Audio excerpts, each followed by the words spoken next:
What's going on? Oh, today I'm basically just gonna be doing whatever I feel like it today. My mouth hurts. It hasn't been fun. I've been experiencing that soreness for a couple of days now. What I originally thought was my teeth actually is like I mean, it still could be caused by the teeth, but it actually is like right where like the bronchial tubes and all of that are. Around that area is where it's sore. But it goes halfway and then turns. And then it goes right down like my throat. Just the right side though. Is where it hurts. It's just one particular spot in my throat. If I push on it, I can feel pain through the bronchial tubes all the way up to like my ear, which that's why I thought it was, teeth. Generally, when your teeth act up, you feel pain in your ear, all the way down, the back of your neck, like down to the side, all the way down to your jaw, and everything else. But I'm not feeling any actual pain in my teeth and my jaw and all of that. It's actually just my throat below that. Well, the bronchial tubes is exactly where it is. And it's one spot. I feel like somebody like punched me or a spider or something like bit me or something in that one spot. And that's the only place that it hurts. Well, until I poke it. Then a whole bunch of things starts lighting up. They don't feel swollen or anything.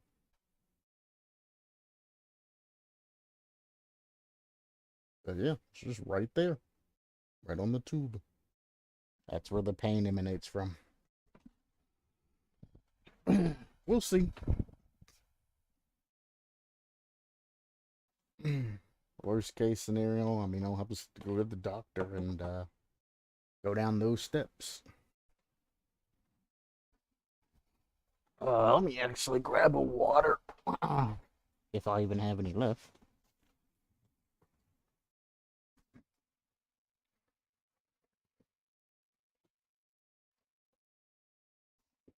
There we go. This is life water, immune support. Apparently, zinc helps support immune function. Purified water with zinc electrolytes for taste. Blue Cat. Made of 100% recycled plastic.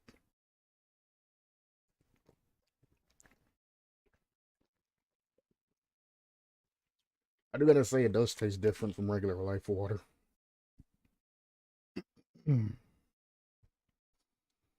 Alright. I figured I'd check this place first to see if there's anything worth reviewing before I moved on.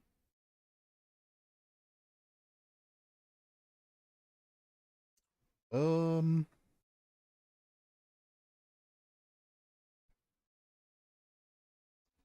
Haunting a Hill house concept. Killer, the bent neck lady.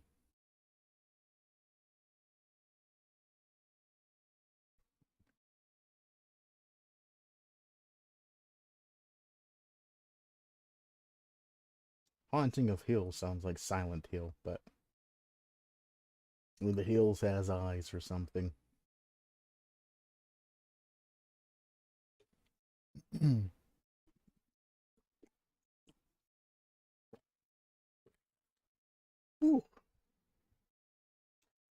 Haunting of Hill House is a series on Netflix about a house and a family that lived inside of it, and different members of the family saw different things.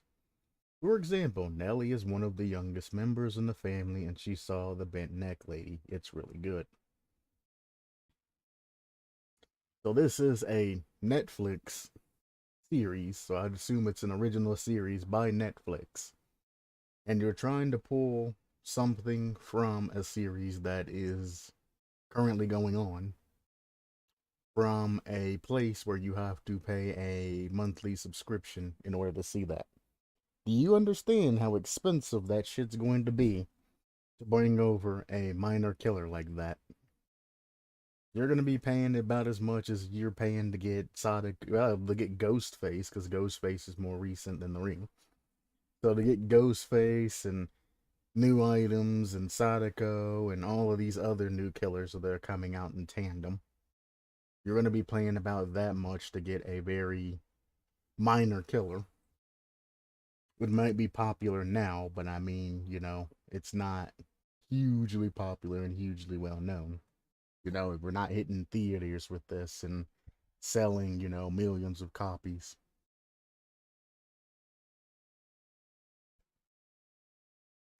Despite Netflix being popular.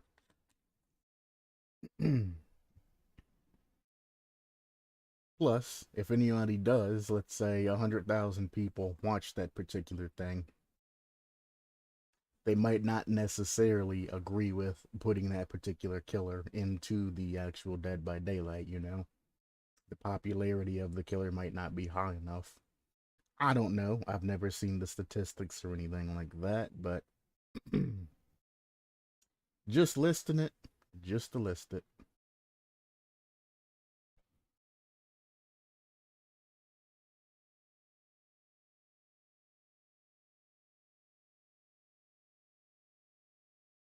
You know what might be happening? When my mom was younger, she used to have allergies, and the side of her face used to swell up. And she used to have to get her teeth pulled in order to get the swelling and all of that to go away. I might want to ask her about that because that might be a symptom of that.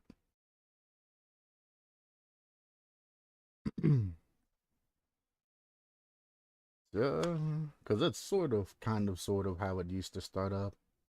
First, her eye would start watering out of nowhere, and then her sinuses would start getting clogged and all of that, and then her cheek would start swelling and shit.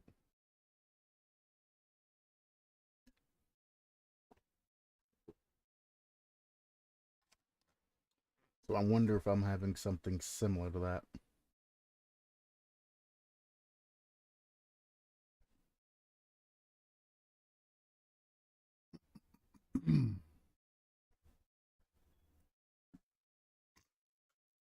Woo! It's terrible. The Bit Neck Lady powers. Why does it say episode 1, 2, and 3, and 4? Weird. Holding L2 looking at a survivor for 3 seconds will cause the survivor to enter episode 1. Survivors do not get notified when in episode 1. I mean, if you run into this killer, you can safely assume that they're in episode 1. So there's no point in hiding the notifications of being in episode 1. You know what I'm saying? Holding L2 whilst looking at a survivor who was in episode 1 for 3 seconds.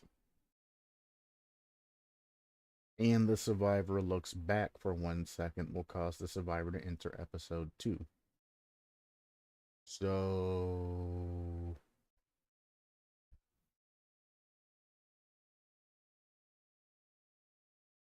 this is essentially a killer who, if you look back at them, punishes you. So what's going to happen is well, it's kind of like, I can't say it's a reverse Michael Myers, but it's like Ghostface, but instead of it being a one-sided thing, it relies on you two looking at each other. I mean, obviously, what's going to happen is the survivor that's running through a loop, they're going to run behind an obstacle, and as they're passing trees and things like that, they're going to look back and see what you're doing. Sort of like you're being chased by a huntress. Well, I guess the opposite of when you're being chased by a huntress. Because before you get to the tree, you want to check and make sure she's not about to, launch a hatchet at you. But for the most part, it's about the opposite of that. Once you have something in between you, you can then check back behind you and see how close she is, etc., etc., or go off the red stain. I've noticed that a lot of low level survivors rarely check behind them when they're running anyway. So it's your power's not gonna really do much for those survivors that just don't look at the killer. They just run. Once they get into a loop, your killer's power becomes basically useless because there's going to be a wall in between you and they're going to be waiting to see your stand before they make a move. Your killer doesn't benefit for doing fakes and jukes and all of that because you need eyesight to send them to the next phase. So the jukes and all of that's actually terrible for you. You're better off just walking around the corner and using this stalking style effect to have them look your direction and try to get them with the old eye, the old Medusa tech.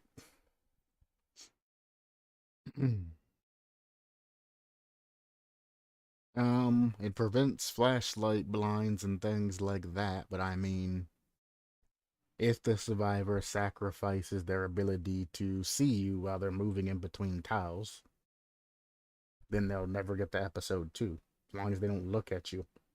Because the only thing you need to do is look at the stain to know which direction you're running from this particular killer.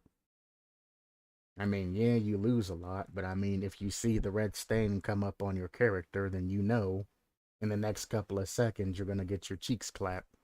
I've done successful 360s and stuff on killers just looking at the stain and knowing when most killers are going to, try to get that hit on you. So, I mean, 360s and things like that are still very easy to pull off despite not being able to see the particular killer.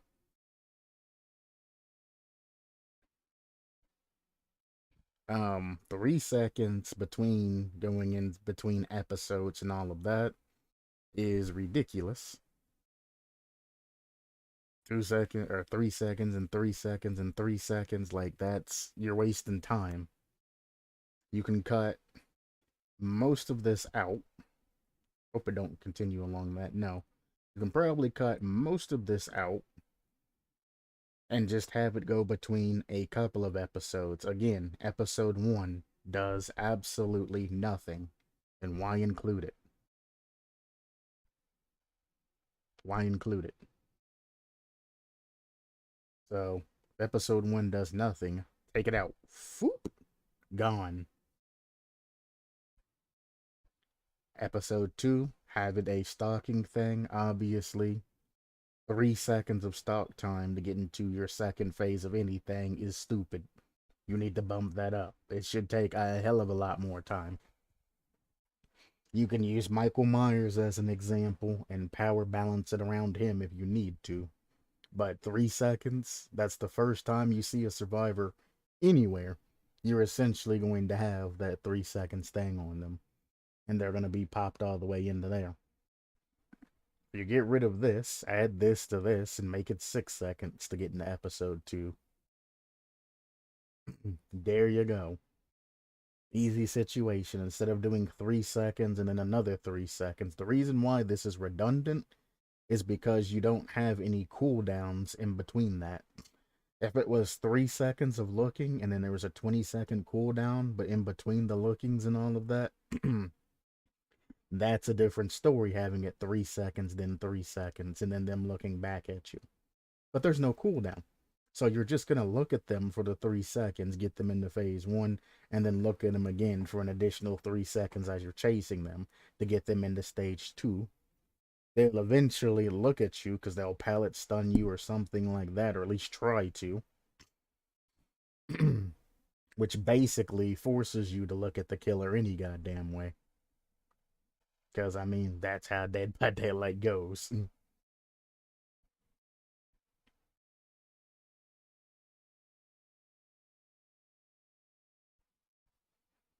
So again, get rid of episode 1, make episode 2 6 seconds with a survivor looking at you for a second. I'm not understanding the survivor looking at you for a second doing anything. It doesn't say if it's a cumulative or if it has to be all at one moment. It's not saying anything. You haven't even explained this stalking effect, and if the survivor's notified whether or not you're stalking them, or if you slow down, or if your eyes turn red, or if anything else happens, to give the survivors a chance to let them know that, hey, something's going on. Michael Myers, he has the shuffle that he does. It's easy to tell when Michael is stalking. That shuffle is like a huge thing. What does your killer do?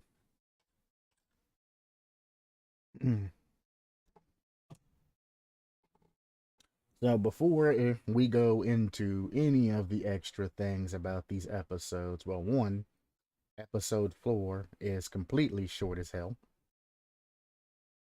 Episode 1 is useless. Episode 2 and 3 are way too goddamn long.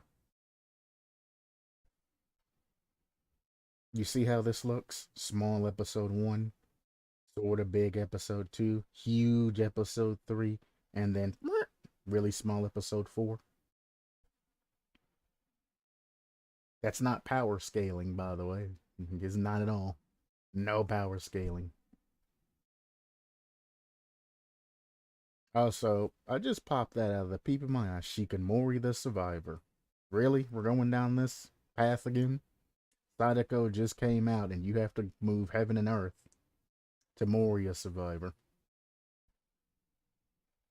And you, with your 3 seconds here and 3 seconds with one back there, think that you're going to be able to get Moris like that. Like, no.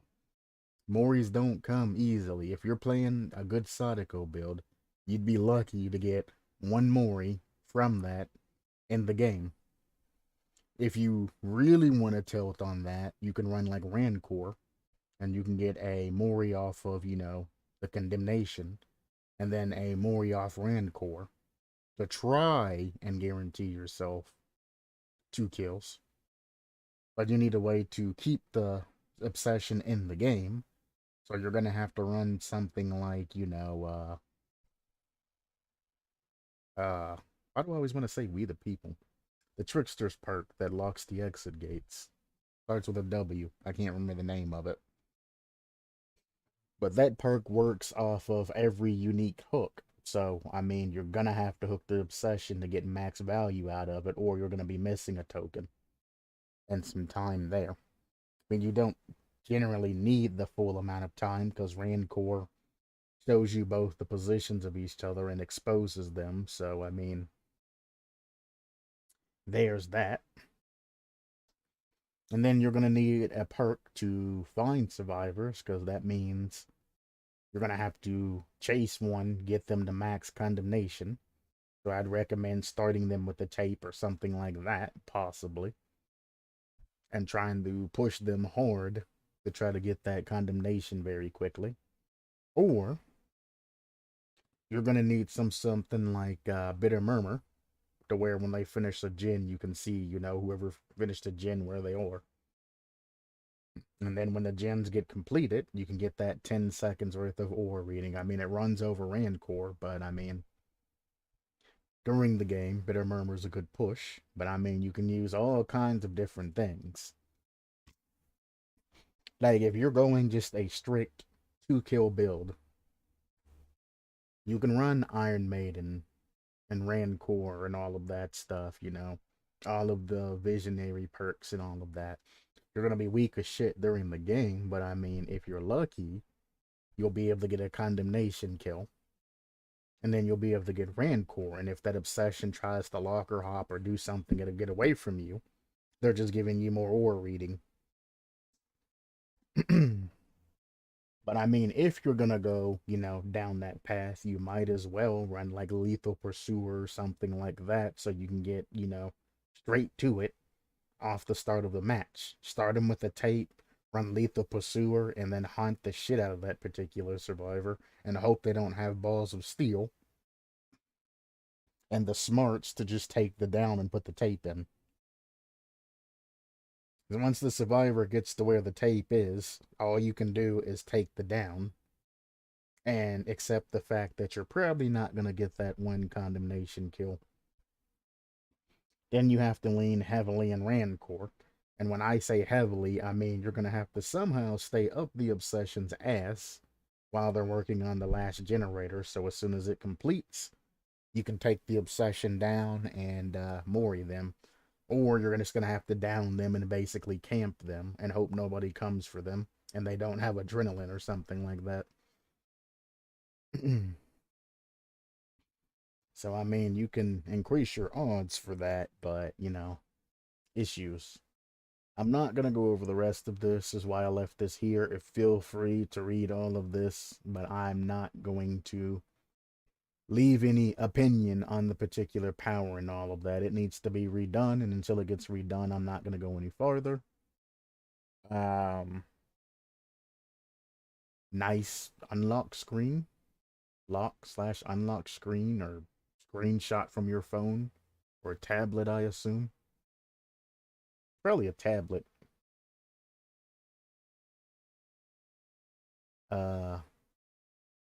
I don't know if they're able to clap this or not. It don't have any source on it, but it is from a screenshot from a phone. So who says that you weren't the original author, It's a very interesting thing. We'll go over perks, we'll go over the survivor and all of that, but I'm not going to go over the killer. What's going on, Galanonim? Perks, Hex, Unhidden. Only one can see you until the secrets are revealed. At the start of the trial, one dull totem will turn into a hex totem. Um, like any other hex totem.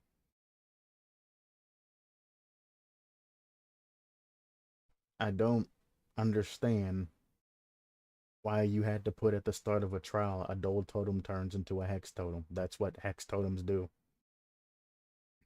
I don't I don't get it. It's like the people that put the stuff about the scourge hooks, that 4 hooks spawn and all of that. That is what scourge hooks do. Why are you telling me something that the game does automatically? Anyway, whilst Hex unhitting is standing, any other Hex totem will be hidden as a dull totem. Cleansing the Hex totem, or a Hex that is hidden as a dull totem, will still make the sound of a Hex totem when cleansed, obviously. And the Hex perk goes. Well, disappears or gets deactivated. Don't say goes, because that can mean a whole bunch of different things. Cleansing Hex. Unhidden will result in any other Hex totem revealing itself after 20 seconds. So the whole purpose of this particular perk is to hide other Hex totems. But if this Hex totem gets found and gets popped, the rest of your Hex totems reveal themselves after 20 seconds. Why not, instead of giving a perk that's extremely weak by nature and doesn't really need to be run, because Hex Undying covers all of this and shows you the survivor's ores if they're near any type of thing like that. That's unlit totem, dull totem. Why not make this stack with Hex Pentimento and just make it to where whenever any X totem is popped, the rest of the totems that are in the match just light up. Oof. The curse symbol over there on the side never goes away until all totems are destroyed. So survivors can't necessarily tell whether or not there's still a hex totem or something like that in play. I mean, obviously, if you're just running Ruin and the gens stop progressing, that's something. Actually, I just thought of an amazing one. It's gonna sound OP, but somebody can scale this the rest of the hex. So, We'll say Hex Totem X Hide in Plain Sight. And we'll take something like this particular perk. All dull totems in the map start off lit from the start. Anytime a survivor cleanses a totem that does not have an active hex on it, that survivor receives a, let's say, uh, let's go with repair speed penalty for about 60 seconds. About a 10-20% repair speed penalty for the next minute. If that particular survivor cleanses more than one totem that doesn't have a specific hex, related to it, he then gets the exposed status effect until he cleanses another totem. So it's kind of a push, but it's kind of risky, You see a hex totem in front of you, you can cleanse it. If you cleanse it the first time, you just get 60 seconds of repair speed penalty.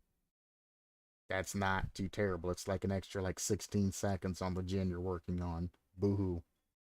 But if you find another hex totem and you cleanse it, and it's not one associated with a particular hex, then you get the exposed status effect.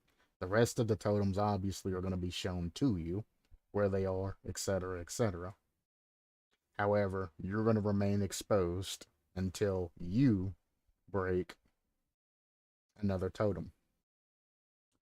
Then we'll throw in a third clause to keep you off of gens completely. If all other totems are broken before you break them, you are then moriable for the rest of the game. So that'll keep somebody from keeping totem vision and then calling out to his survivor friends, buddies, and being like, hey guys, there's a token here, or a totem here, and a totem there, and a totem there, and a totem there, and then blowing out all of the totems. This also allows it to stack with Hex Pentimento. As the survivors are going through and taking out totems, generally that they wouldn't take out unless you're running Devour Hope or something like that, it would expedite the process of getting a Hex Pentimento open. Because if they break all 5 totems, because they know where the location of them are and things like that, you'd more apt to be able to just walk from totem to totem and light every single one of them up, and then have all of your totems blocked and cut off to where they can't interact with them anymore.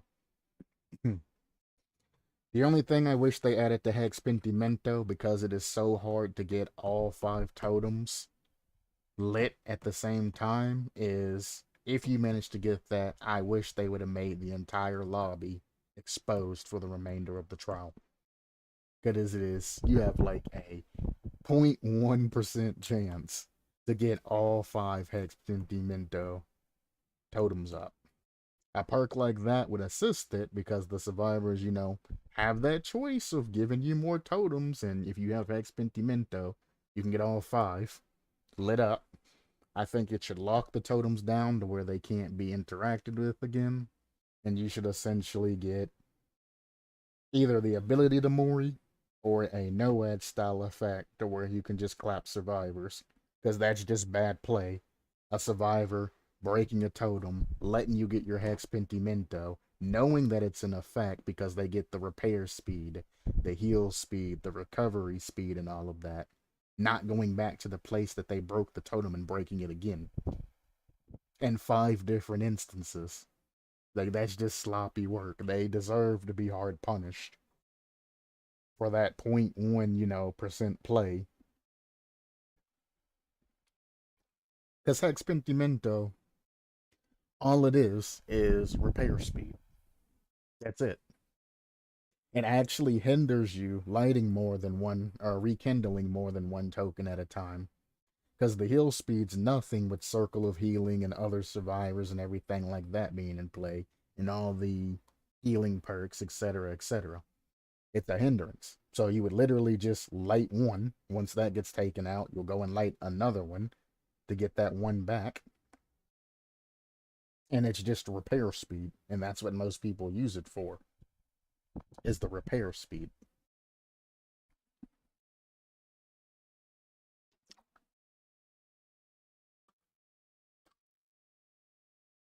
But that's, again, it's just me spitballing off the top of my head, throwing in, trying to make this particular perk have some sort of value and punish survivors for sloppy play, or reward survivors, because if they do take out the perk they're looking for, it's all good. It's going to have to be heavily balanced and heavily changed and all of that. The other variation I thought of is it's a protection perk. As long as this perk remains standing, any other perk that is a non-totem or incremental perk remains at 25% power, or 20 or 50% power, whichever one you want to go, 25 or 50% power. So like Devour Hope, if it goes, it goes, since it's a token slash incremental hex. However, something like Ruin would still stay at, an increased progression rate, as opposed to, just completely going poof. So you no longer would have to run like Pop or something with it.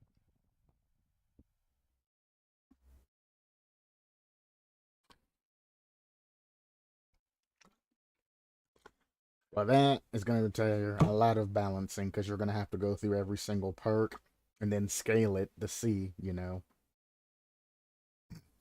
what particular perks would benefit from this and what particular perks it'll be OP scaled with this. So that's going to take a lot of time doing something like that. But as this sits, it needs a little bit of oomph. Blood spatter. Wherever you go, there's blood and murder. When a survivor is injured, they leave. Don't say slightly, moderately, inconsiderable. We've updated past that a long time ago. How much blood? Considerably more blood. Doesn't, is the pool bigger? Does the blood stay longer? Is it like hemorrhage? Because that's what hemorrhage does. It just makes you bleed more. The blood can also be seen on walls a survivor has ran next to. Why, when scratch marks do that? I personally see scratch marks better than I see blood. Then you're going to have to make some sort of like precedence, like overlay system. Because if you have a scratch mark and you put blood over it, is it going to make the scratch mark go out? Is it going to make like bright ass blood? Are you going to make a new texture that has both of the two going together? Like, what are you trying to accomplish from that?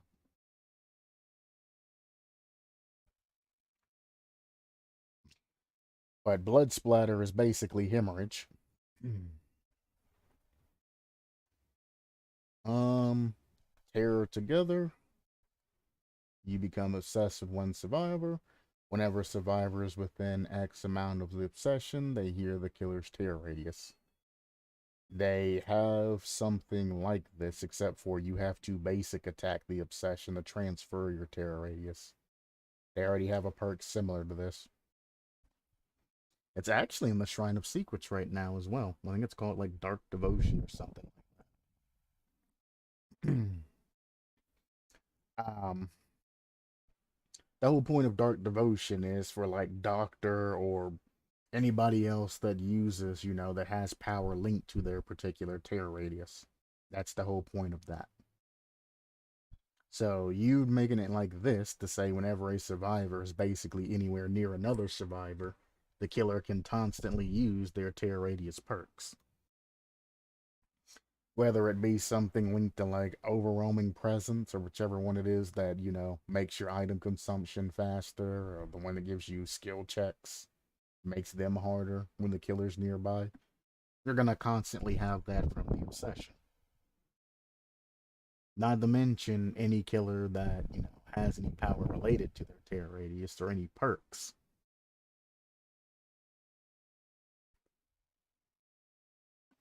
That are related to that.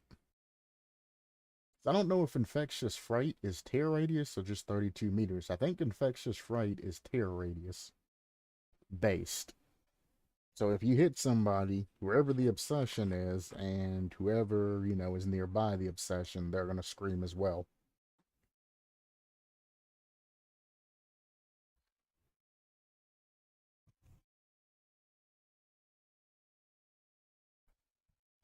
Survivor. Eleanor Crane Vance, or Nellie for short. She is strong on her own, but can use the help of others. She is such a risk taker, but those risks put her in danger. Risk taker. Something good can come out of something scary. When in the killer's tear radius, increase your sabotaging cleanse its spine chill. it's spine chill. It's just upgraded spine chill. Obviously, you should have seen that and noticed that it was more like spine chill. So no. Needed speed. When hit from healthy to injured, your burst of speed lasts longer. This is overcome. Strongest point. When running around the map, you gain a haste of 7%. This status goes away when in chase or when a teammate is within 6 meters as soon as the chase finishes. So you're taking sprint burst and you're giving yourself sprint burst. The entire time you were running around the map, unless you run into a teammate or you get into chase. That is terrible. Can you imagine just having a constant sprint burst around the map? What's the point of travel time and all of that? What's the point of anything? Note that this only goes away if a teammate's nearby or you are in chase. Chase don't start till the killer's, sees you and gets a lock on you. So as long as the killer never gets that lock on you, you're gonna be able to loot the killer and get that, haste status effect stat. Huh. So, if it's a 4.4 killer, you've just essentially ruined them. So any, hag, deathslinger, huntress, basically any type of range killer, you've ruined with that 7% haste. 10% is 0.4, 5% is 0.2. So you're going to be looking in between 0.2 and 0.4. 4.4 is range killer. This is going to have you over 4.2. So a range killer is only going to be able to get 0.1 and some change meters per second on you per second. Keep in mind that you're in third person and they're in first person, so you're able to hug objects and things like that closer without any type of penalty or anything like that. Plus, survivors have like this weird hitbox that bounces off things, whereas the same killer hits the same spot will stick. Very weird box that they have around them. That creates the issue of, like I said, if it's a range killer, they're not going to be able to catch you if you just stick to a wall and you keep looping them, looking out for their stain.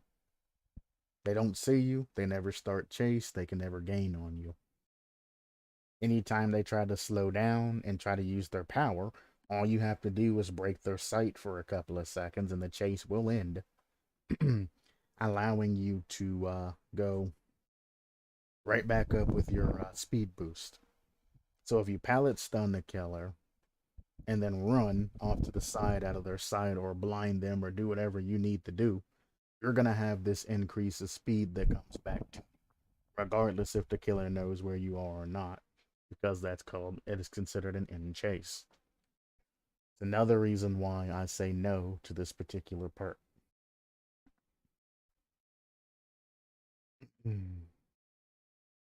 Two posts. I'll read your comment anyway. This would be so cool in DBD. I love all of this other stuff. It fits your character so much and the perks. You have made perks to fit the character too. I don't see any faults with this. If anybody here hasn't seen that, you should definitely watch it on Netflix. And that is, sir, is why you only got two posts. Because your opinion don't really matter. Now keep in mind this is old. So some of the things I said have been superseded. But yeah, two posts. Your opinion is not going to really hold that much of a value. She said, thank you. It took a while to do all of this. And they're talking about the show. And they talk. And they talk. And they talk.